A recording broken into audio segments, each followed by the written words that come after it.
बेटा अपन आज प्रूव करेंगे F equal R upon two, जहां पर F गोली दर्पण की फोकस दूरी है और R गोली दर्पण की वक्रता त्रिज्या है। इसको हम दूसरे प्रकार से इस प्रकार बोल सकते हैं कि फोकस दूरी वक्रता त्रिज्या की आधी होती है। तो इसको हम आज प्रूव करेंगे। इसको दो तरीके से हम प्रूव कर सकते हैं। एक हम अवतल दर्पण के लिए भी प्रूव कर सकते हैं और एक हम उत्तल दर्पण के लिए भी प्रूव कर सकते हैं। तो पहले हम अवतल दर्पण के लिए इसको प्रूव करेंगे, ठीक है।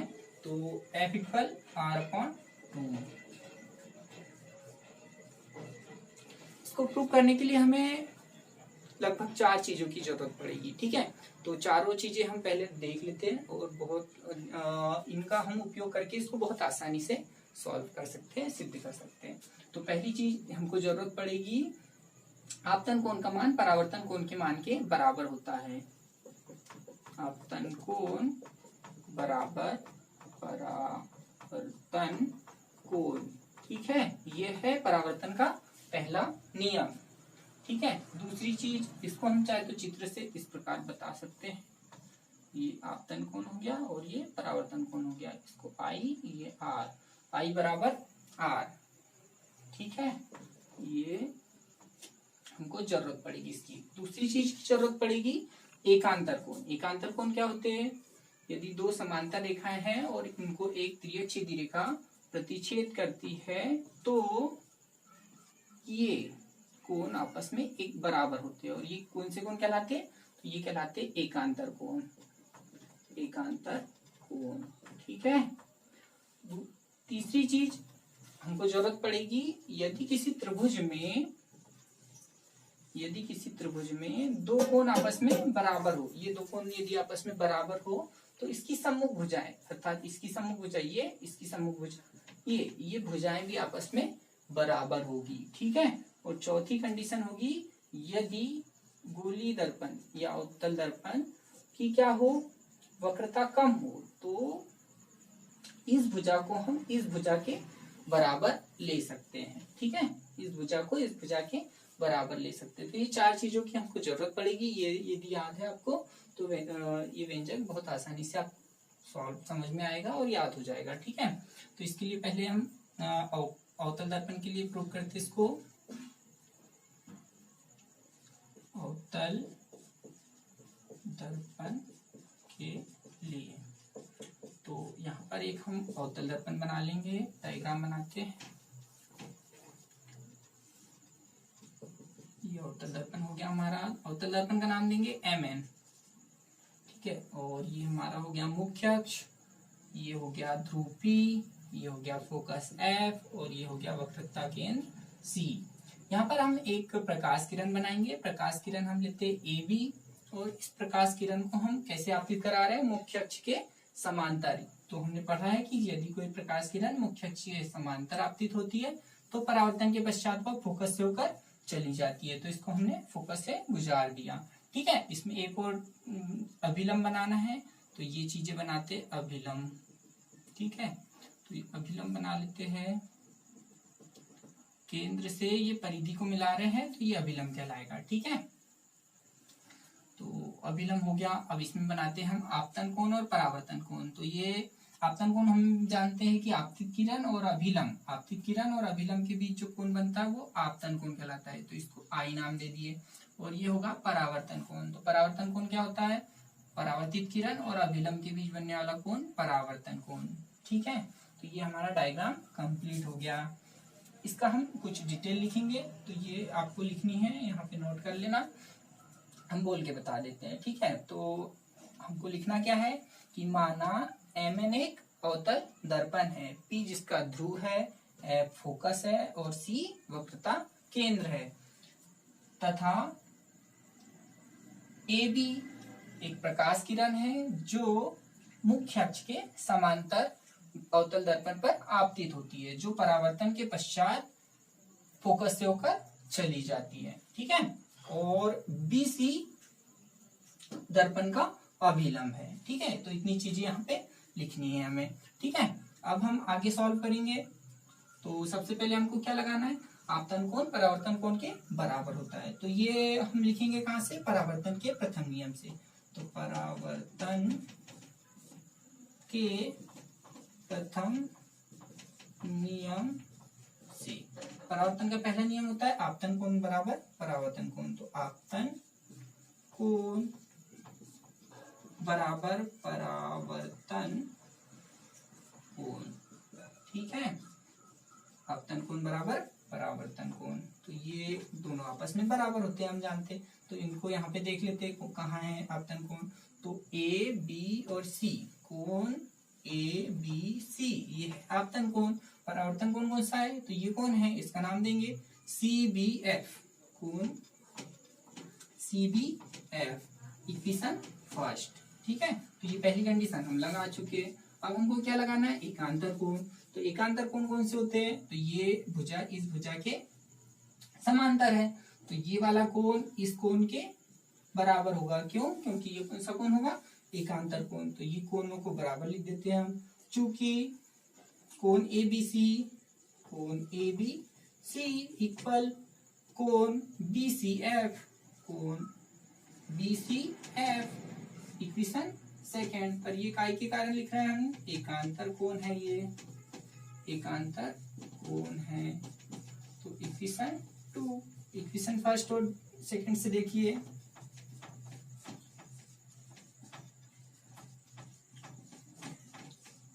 क्या हुआ कि LHS बराबर है तो RHS भी बराबर होंगे। इसको लिख देते हैं कोण CBF इक्वल कोण BCF, ठीक है।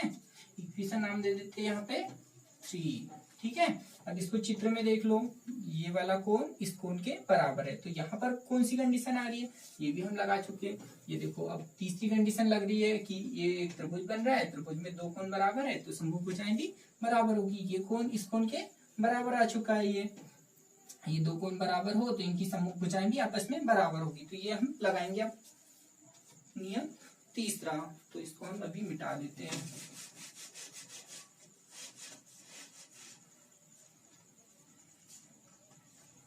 त्रिभुज किसमें, तो त्रिभुज BCF में, त्रिभुज BCF में, त्रिभुज BCF में क्या कि ये दो कोण बराबर है, तो कोण बराबर लिख देते हैं कोण CBF इक्वल कोण BCF, कोण BCF, और ये आपस में बराबर है, इसलिए ये इसलिए क्या होगा, इनकी सम्मुख भुजाएं। तो CBF की सम्मुख भुजा, CBF की सम्मुख भुजाएं FC या CF, इसको CF लिख देते हैं, इक्वल BCF की सम्मुख भुजा हो गई BF, तो ये हो गई BF, ये आपस में बराबर होगी। और क्यों होगी, तो यहाँ पर आपको नोट कर लेना है कि किसी त्रिभुज में दो कोण बराबर हो तो उनकी सम्मुख भुजाएं भी बराबर होती है। तो ये दो कोण बराबर थे तो इनकी सम्मुख भुजाएं भी आपस में बराबर हो गई है, ठीक है। इसको समीकरण नाम दे देते हैं समीकरण 4, ठीक है। अब चौथी कंडीशन लगाएंगे, 3 लगा चुके हैं हम। चौथी कंडीशन हमने कहा था द्वारा छोटा हो तो ये भुजा आपस में बराबर होती है, तो ये भुजा इसके बराबर होती है। यहाँ पर भी देखो दर्पण का द्वारक यदि छोटा हो तो ये भुजा जो है वो इस भुजा के बराबर होनी चाहिए, तो इन दोनों को आपस में बराबर लिखते हैं। तो लिखेंगे हम PF बराबर BF, ठीक है। PF बराबर BF, ये अब ये क्यों बराबर लिखे हमने, क्योंकि दर्पण का द्वारक छोटा हो। इसको दूसरी कंडीशन भी आप दूसरे तरीके से भी आप बता सकते हो। आप ये कह सकते हो यदि ये जो AB प्रकाश किरण है ये ध्रुव के निकट आपतित हो, ये यदि यहाँ एकदम पास में किनारे आपतित हो तो ये भुजा इस भुजा के बराबर होगी, तो भी ये भुजाएं आपस में बराबर होगी लगभग, ठीक है। तो ये लगभग बराबर होगी, और क्यों बराबर होगी उसका कारण भी आप लिख देंगे कि दर्पण का द्वारक छोटा हो, इसलिए दर्पण का द्वारक छोटा हो तब, ठीक है। तो ये दर्पण का द्वारक छोटा हो तब ये हम कंडीशन लिख सकते हैं। इसको नाम दे देते हैं इक्वेशन 5, ठीक है। इसको भी हम मिटा देते हैं इक्वेशन 5। इक्वेशन 4 और 5 को देखो, RHS बराबर है, इसमें BF RHS बराबर है तो LHS भी बराबर होंगे। तो समीकरण 4 व 5 से RHS बराबर है तो LHS बराबर होंगे, अर्थात CF इक्वल PF। ठीक है, समीकरण नाम दे देते हैं यहाँ 6। ठीक है, अब यहाँ पर क्या करेंगे, हम दोनों पक्षों में PF जोड़ देंगे। दोनों पक्षों में क्या जोड़ेंगे, PF। तो दोनों पक्षों में PF जोड़ दो, पक्षों में PF जोड़ने पर क्या होगा, थोड़ा सा इधर देखेंगे हम। CF प्लस PF, यहाँ PF तो पहले से है और एक और PF हमने जोड़ दिया। तो यहाँ पर ये चित्र में देखेंगे हम, ये CF लिखा है तो ये इतनी भुजा हो गई यहाँ से यहाँ तक, ये CF हो गया, PF ये PF हो गया, जोड़ने पर क्या आया PC, तो ये हो जाएगा टोटल PC। ठीक है, और PF ये हो गया 2PF। ठीक है, अब इसको चिन्ह परिपाटी लगा देते हैं, यहाँ से चिन्ह ले लेंगे, चिन्ह परिपाटी से, चिन्ह परिपाटी क्या होती है कि PC वक्रता त्रिज्या होती है, PC, अब P से C तरफ जा रहे हैं तो आपतित प्रकाश की विपरीत दिशा में जा रहे हैं। तो हमने पढ़ा है कि आपतित प्रकाश की विपरीत दिशा में जाते हैं तो दूरी कैसे लेते हैं, ऋणात्मक लेते हैं। और PC क्या है, वक्रता त्रिज्या है। वक्रता त्रिज्या को हम कैपिटल R से प्रदर्शित करेंगे, कैपिटल R से प्रदर्शित करेंगे, परंतु माइनस होगी। माइनस क्यों होगी, क्योंकि हम आपतित प्रकाश की विपरीत दिशा में चल रहे हैं। तो ये हो गया PF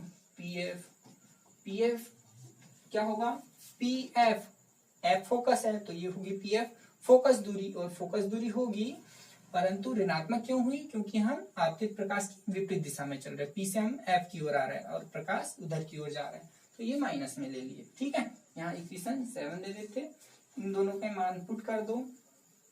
ठीक है, तो समीकरण 7 में मान रखने पर तो यहाँ पर हो जाएगा minus R equal -2F, minus से माइनस कैंसिल, यहाँ से F रहने दो, R को इधर अपॉन में ला लो, तो R/2 equal F equal R/2। और यही हमको क्या करना था, सिद्ध करना था। ठीक है, तो ये सिद्ध हो गया बहुत आसानी से। तो इसको सिद्ध करने के लिए हमको 4 चीजों की जरूरत है जो आपको याद रखनी है। यदि ये 4 चीजें आपको याद है तो ये पूरा व्यंजक आप बहुत आसानी से याद रख सकते हो और सॉल्व भी कर सकते हो। तो चारों चीजें एक बार फिर से रिपीट कर लेते हैं। पहली चीज, आपतन कोण का मान परावर्तन कोण के मान के बराबर होता है, अर्थात ये कोण ये आपस में ये दोनों कोण बराबर होते हैं। आपतन कोण का मान परावर्तन, तो पहले ये लिखना है, आपतन कोण का मान परावर्तन कोण के बराबर होता है। दूसरी कंडीशन हमको लगानी है एकांतर कोण, तो ये कोण इस कोण के बराबर होगा, क्योंकि ये समांतर रेखाएं हैं तो ये एकांतर कोण होंगे और एकांतर कोण आपस में बराबर होंगे, तो ये दोनों एकांतर कोण होंगे, बराबर होंगे। दूसरी कंडीशन हो गई। तीसरी कंडीशन हमको लगानी है कि यहाँ ये त्रिभुज में ये दो कोण आपस में यदि बराबर आ जाते हैं, ये दो कोण आपस में बराबर आ जाते हैं, ये दो कोण, तो इनकी सम्मुख भुजाएं, ये भुजा और ये भुजा आपस में कैसी होनी चाहिए, बराबर होनी चाहिए। तो ये भी हम लगा देंगे इस त्रिभुज की सहायता से, इसमें भुजाएं बराबर आ गई। फिर अगली कंडीशन हम लगाएंगे कि दर्पण का द्वारक छोटा हो तो ये वाली जो भुजा है वो इस भुजा के बराबर होगी। दर्पण का द्वारक छोटा हो तो क्या होगा, ये भुजा इस भुजा के बराबर होगी। तो ये हम लिख देंगे यहाँ पर दोनों इक्वेशन से, ये इक्वल आ गया।